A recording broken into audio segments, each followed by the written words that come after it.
नमस्कार। आपका अपना ही चैनल सीटेट राजा में आपका स्वागत है। आज हम लोग ईवीएस का 30 क्वेश्चंस करेंगे जो एवरी ईयर रिपीटेड होता है एक्सप्लेन के साथ, ताकि ये 30 क्वेश्चंस आप इसे कभी ना भूलें। एक बार वीडियो देखने से ये 30 क्वेश्चंस आपको याद हो जाएंगे। दोस्तों, अभी तक हमारा चैनल को सब्सक्राइब नहीं किया, सब्सक्राइब जरूर करें, बेल आइकन को प्रेस करें और सीटेट एग्ज़ाम का फुल प्रिपरेशन का full course free of cost आपको यहाँ पे मिलेगा। बने रहे हमारे साथ। आइए शुरुआत करते हैं दोस्तों। फर्स्ट क्वेश्चन, माउंट एवरेस्ट एक भाग है भारत का, तिब्बत का, नेपाल का या म्यांमार का? जी हाँ दोस्तों, माउंट एवरेस्ट एक भाग है नेपाल का। माउंट एवरेस्ट एक भाग है नेपाल का। आइए इसके बारे में जानते हैं। माउंट एवरेस्ट या एवरेस्ट पर्वत तिब्बत की सीमा पर नेपाल में स्थित है।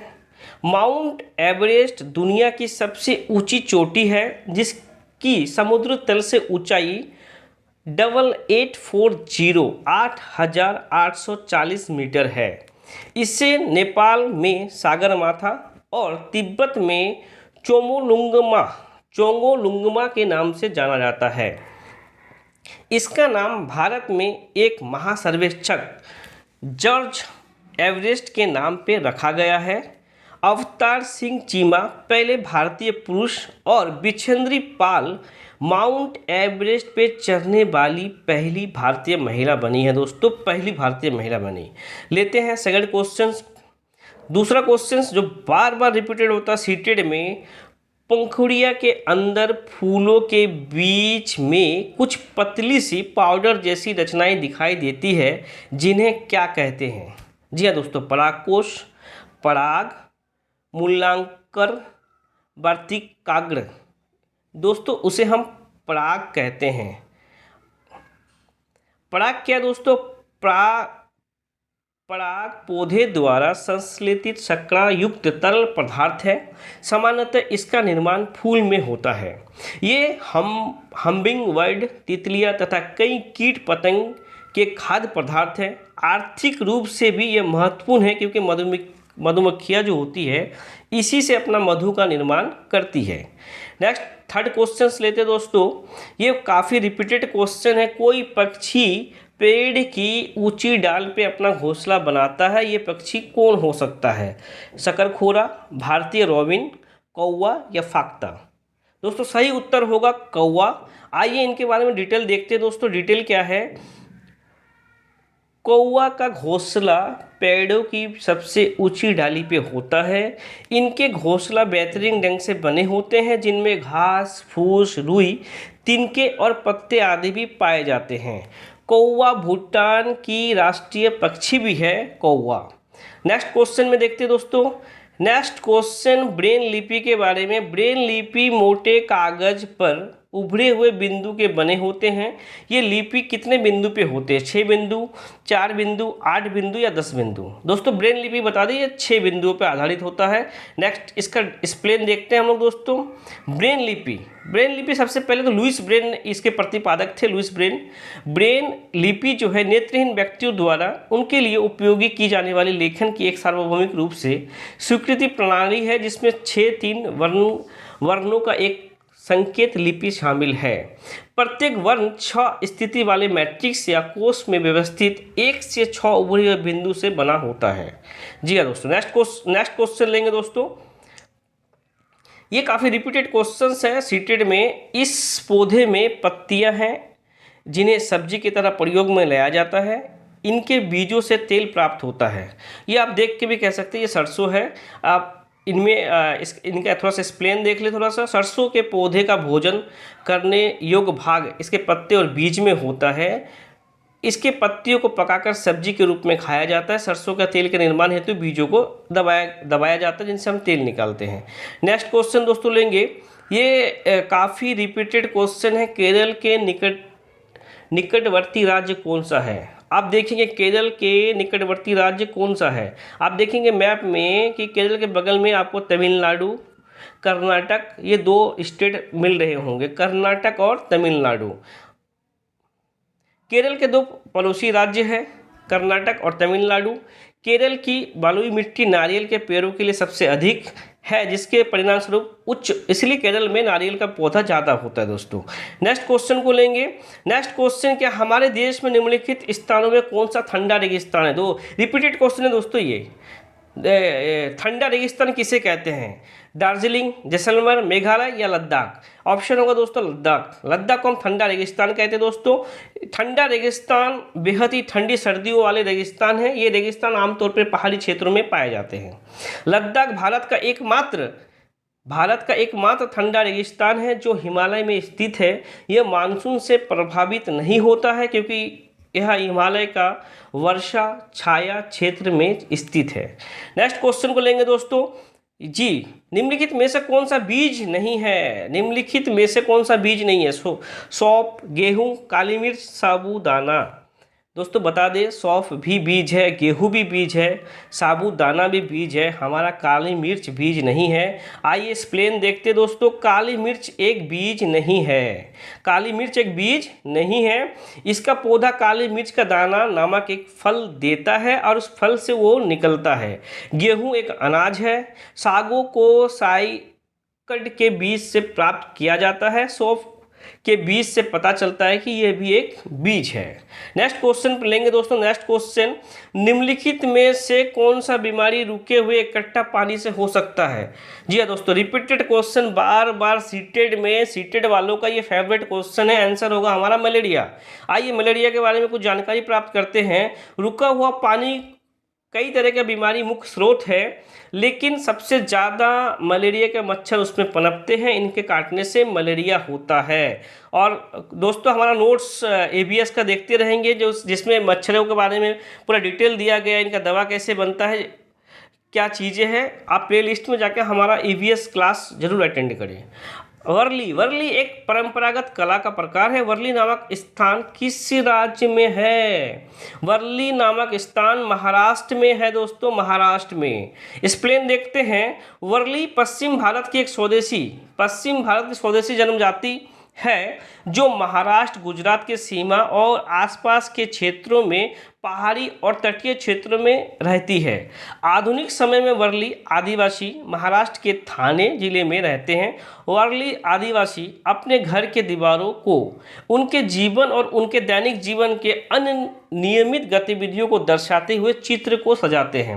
नेक्स्ट क्वेश्चन लेंगे दोस्तों। नेक्स्ट क्वेश्चन, निम्नलिखित में से कौन सा मधुमक्खी के भांति कॉलोनी में एक साथ नहीं रहता है? दोस्तों चींटी कॉलोनी में रहता है, दीमक भी कॉलोनी में रहेगा, तितैया और वर्रा ये भी कॉलोनी में ग्रुप में रहता है, लेकिन हमारा मकड़ी भाई साहब अकेले जाल बना के रहते हैं। हमारा आंसर होगा मकड़ी। एक्सप्लेन देखेंगे। ततैया, बर्रा, चींटी तथा दीमक मधुमक्खी के भांति कॉलोनी बनाकर एक साथ रहते हैं, जबकि मकड़ी कॉलोनी में नहीं, मकड़ी जाल बना के रहती है। नेक्स्ट लेंगे क्वेश्चन कुडुक। ये रिपीटेड क्वेश्चन है दोस्तों। कुडुक कहाँ के लोगों का भाषा है? दोस्तों कुडुक झारखंड का भाषा है। और झारखंड से क्वेश्चन और बनता है कि चेराव को झारखंड में क्या कहते हैं? इस भाषा में चेराव को जंगल कहते हैं, जंगल। ये भी रिपीटेड क्वेश्चन है दोस्तों। कुडुक उरांव और किसान आदिवासी लोगों का जनजाति आबादी में बोली जाने वाली एक भाषा है। ये जनजाति झारखंड, मध्य प्रदेश, छत्तीसगढ़, ओडिशा, पश्चिम बंगाल और असम में स्थित है। इनके अलावा भाषा उत्तरी बांग्लादेश, नेपाल और भूटान के कुछ हिस्सों में ये भाषा बोली जाती है। दोस्तों अब नेक्स्ट क्वेश्चन लेंगे। निम्नलिखित में से क्या पेट्रोलियम से प्राप्त नहीं होगा? काफी इंपॉर्टेंट क्वेश्चन है दोस्तों। पेट्रोलियम से क्या प्राप्त नहीं होगा? पेट्रोलियम से हमें डीजल प्राप्त होगा। पेट्रोलियम से हमें क्या प्राप्त होगा? ओके। पेट्रोलियम से दोस्तों हमें डीजल प्राप्त होगा। सबसे पहला हमें पेट्रोलियम से डीजल प्राप्त होगा। पेट्रोलियम से ग्रीस प्राप्त होगा, कोयला प्राप्त होगा, लेकिन ये मोम भाई साहब हमें पेट्रोलियम से नहीं मिलेगा। जी हाँ दोस्तों, मोम पेट्रोलियम से नहीं। एक्सप्लेन देख लेते थोड़ा सा। पेट्रोलियम उत्पाद कच्चे तेल से प्राप्त सामग्री है, क्योंकि इसे तेल रिफाइनरियों में संसाधित किया जाता है। वैक्स, ग्रीस और डीजल पेट्रोलियम के ही उत्पाद है दोस्तों, पेट्रोलियम के ही उत्पाद है। नेक्स्ट, नीचे दिए गए शहरों में से किसे एक हम रेत का पहाड़ या रेत का टीला कहेंगे? काबुल, अबू धाबी, बर्लिन या थिम्पू? दोस्तों रेत का टीला हमारा अबू धाबी, रेत का टीला हमारा अबू धाबी को हम रेत का टीला कहते हैं। दोस्तों रेत के टीले अबू धाबी में पाए जाते हैं क्योंकि वो रेगिस्तानी इलाकों की विशेषता है।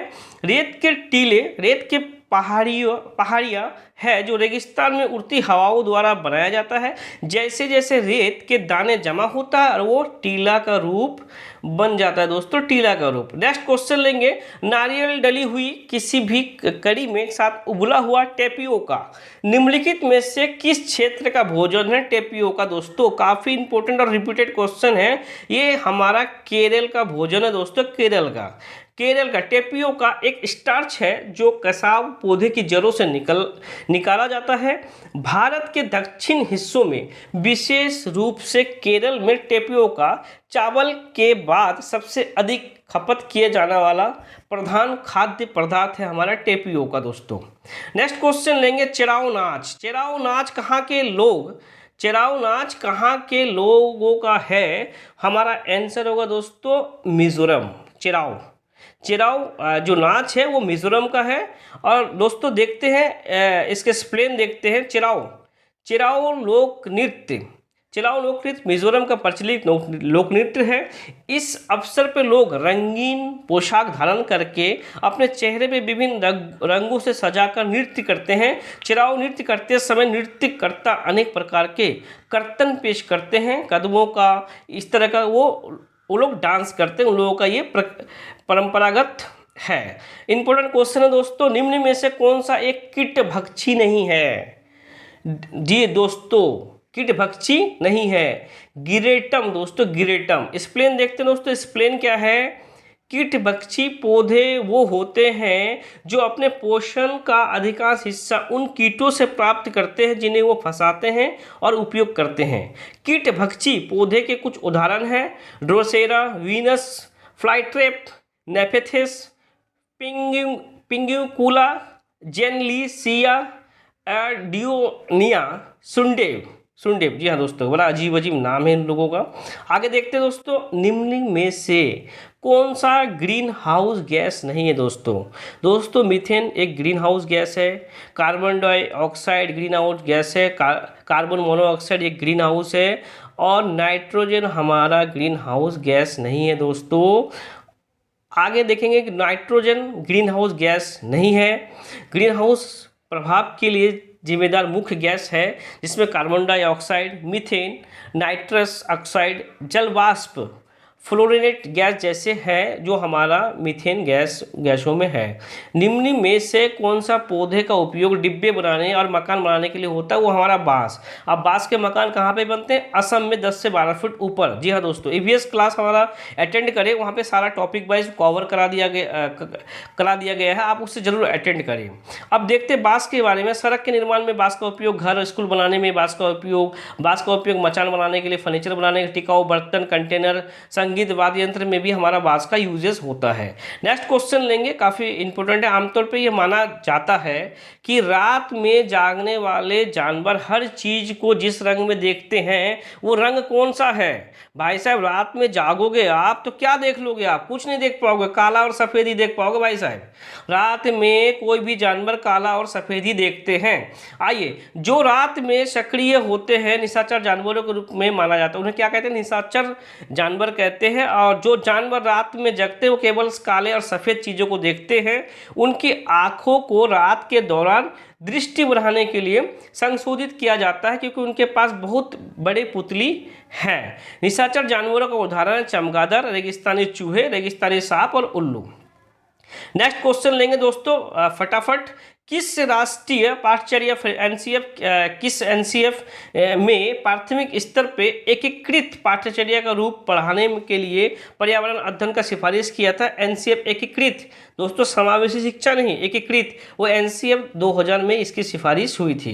नेक्स्ट क्वेश्चन लेंगे दोस्तों, स्थानों, दूरियां और दिशाओं का सापेक्ष स्थिति को समझने के लिए कौन सा कौशल हमें चाहिए? हमें चाहिए दोस्तों मैपिंग स्किल।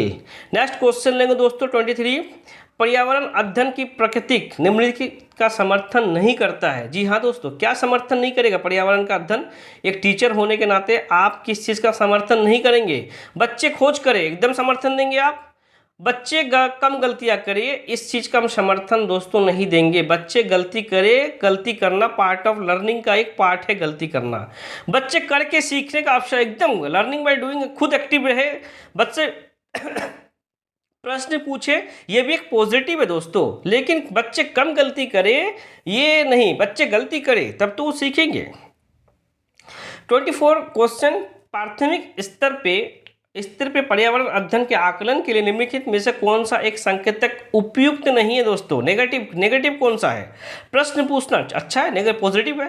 न्याय और समानता के प्रति चिंता, ये भी सही है। न्याय हो, सबको समावेशी शिक्षा समानता से देखें, सहयोग की भावना हो। स्मरण, ये हमारा एक नेगेटिव टैग वर्ड है, निस्मरण।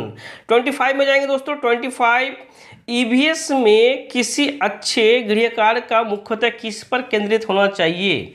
आप जो होमवर्क देंगे वो क्या होना चाहिए? पुनरावृत्ति और पुनर्वलन, एकदम सही। अधिगम में दक्षता, एकदम सही। विस्तृत अधिगम के लिए चुनौती और उत्तेजना, एकदम सही। समूह का सदुपयोग, एकदम सही। दोस्तों किस लिए होना चाहिए? केंद्रित होना चाहिए, क्योंकि हमारा विस्तृत अधिगम के लिए, चुनौती और उत्तेजना के लिए ये होमवर्क होना चाहिए। और यहाँ से क्वेश्चंस और बनता है दोस्तों, गृह कार्य जो हमारा पूर्व ज्ञान पे आधारित हो और बच्चे के अनुभव के ऊपर हो, ये एक इंपॉर्टेंट चीज़ है, इसे याद रखेंगे दोस्तों। डैश के अलावे, दिया दोस्तों, डैश के अलावे निम्नलिखित में से पर्यावरण अध्ययन पढ़ाने का विधि है। डैश के अलावे यानी कि 3 सही होगा दोस्तों, 1 गलत है। किसके अलावे?